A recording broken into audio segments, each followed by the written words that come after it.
دلاور زدم در زدم خیلی دوست عزیز با ادب خانم نازش داره محمد خیلی خوش اومدید بچه‌ها خوش اومدید به پارت 2 سگ و نخندی. پارت 1 رو حتما ببینید، لینکش این بالا میاد یا اونجا میاد یا اینجا، حالا هر جا ولی لینکش میاد و از خدمت نمکی تو. ولی خب از خدمتتون که حتما ببینید ویدیو خودش میاد و بریم سراغ ویدیو.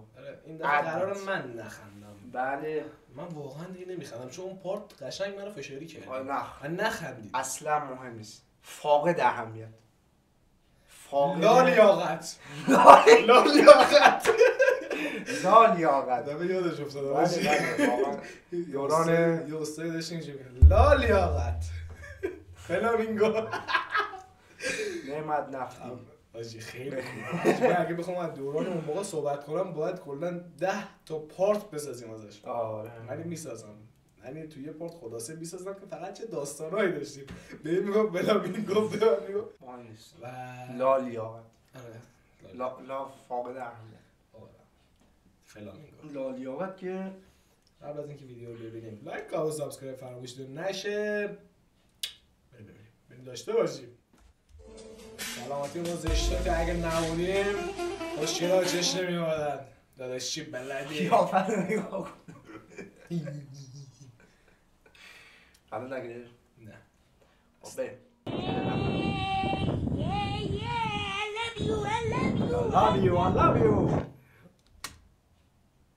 I love you. ای بی خبر از حال بیمارم این الپس رو میمیره میشه خود را به که بسپارم شکستی عشق برده. آره ببینی؟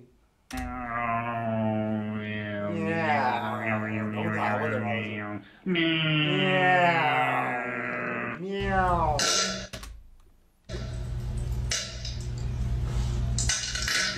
مارگو رابی هیتلر. مارگو رابی چیه؟ مایکل جکسونه.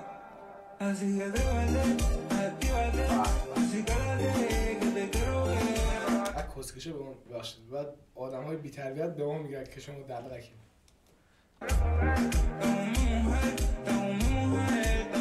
اصلا فشار اقتصادی داره میباره، فشار زندگی همه چی.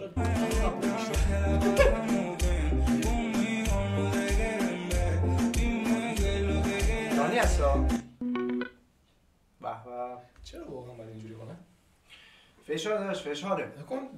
میگه سگت 50 فشار میاد به چند جا؟ اول میزنه به 57 رسید میشه. زهر. به قرآن بر این پیج منو میبندن آقا. بریم بعدی. پیج منو میبندن. منو تو گیونی میکنن. بعد گیونی میکنن. بریم بعدی بس. نداشتم میگفتم که اینا چرا این کارو میکنن؟ نمیدونم. بعدم به سر میذارم میگم چرا این کارو. چه آقا اگه یه پک دارم واسه اگه این نوع گیتار زدن آقا داشت کی عاشقش میشده؟ او خب بگو ببینم. من فکر کجا میره؟ ببینید این نوع گیتار کسی زدم. اینقدر انگشتاش قدرت داره که به این جرأت بزنه. این گیتار زدم. خدا که چیه میگن بچه این سیب زمینی پود میکنن روی این اسمش یادم رفت. رنده آره. خیلی سریع میتونن در کار آشپزخونه کمک بانوان باشن و همین دیگه. همین؟ بله. اشتباه گفتید ولی فکر مریضتو نگفتی. آره من کار ندارم، من منظورم صخره نورده بود. این انگشت انقدر قدرت دارن صخره رو راحت میگیرن. آره ما اصلا بچه بدی نیستیم. آره 3 بار ابی سفارش دادم موهام بیاد بزن بریم. بعد خوشحالم سیاوش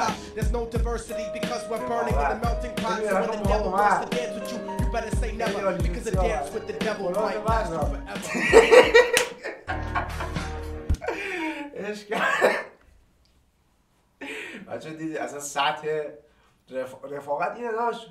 الان من که هنوز نخندیدم. رفاقت اینه.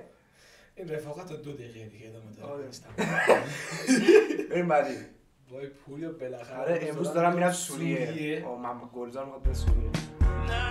خیلی خوشحالم رضا. وای پوریا منو ببین.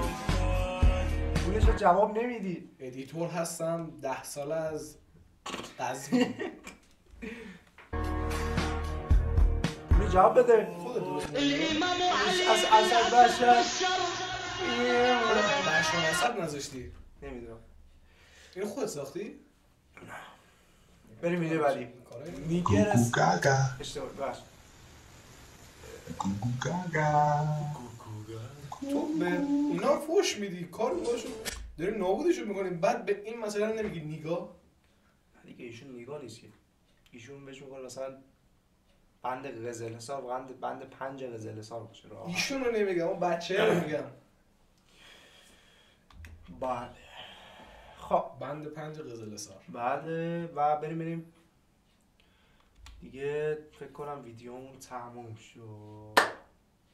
خیلی مگه نخندیدم بالاخره در رسول. اصلا این ویدیوها رو، اصلا این ویدیویی که من جمع کردم، شما باید 8 تا مواد باشی که بتونی این ویدیو رو اصلا ببینی تو اکسپلور. و این اکسپلورت بود؟ متاسفانه خیلی بده آزی.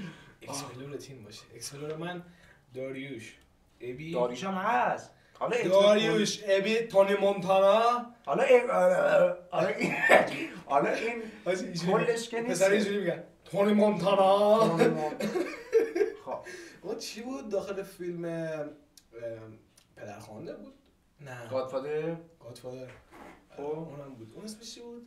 من معروف یادم. این هم یکی دیگه هم بود من خیلی خوشم میاد ازش. چی بود اسمش؟ داخل این مافیا ایتالیا بودن. تونی سوپرانو. نه سوپرانو. کیلیان مورفی. کیلیان. داداشم. کیلیان مورفی. یا آقرم داداشی. کیلیان مورفی بزن اینجا. سیل زده. کیلیان مورفی سیل زده چیه سید؟ خب بچه‌ها به پایان ویدیو رسیدیم. لایک، کامنت، سابسکرایب و فراموش نشه. من کلا حرف نمیتونم بزنم اینقدر. ساکت باش. شات فاک اپ. و همین دیگه. آره دیگه. آره. تا یک ویدیو دیگه. خدا نگهدار.